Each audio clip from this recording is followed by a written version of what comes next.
Inside corners are where a lot of drywall jobs start looking rough fast. Usually it's too much mud, bad tape, pressure, or people overworking the corner.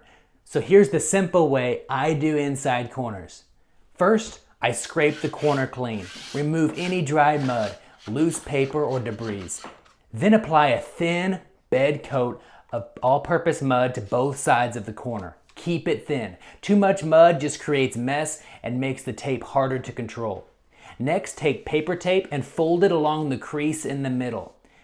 I always use paper tape for inside corners because it gives you a sharper corner.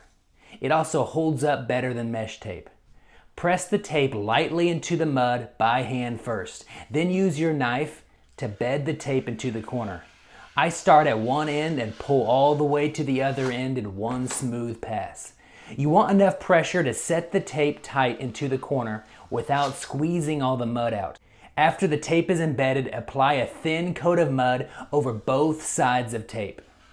Again, keep it clean and keep it thin. You're just covering the tape, not trying to finish the corner in one coat. Then let it dry completely. For your next coats, do one side of the corner at a time. That keeps the corner cleaner, sharper, and easier to control. Thanks for watching. I'll see you in the next video.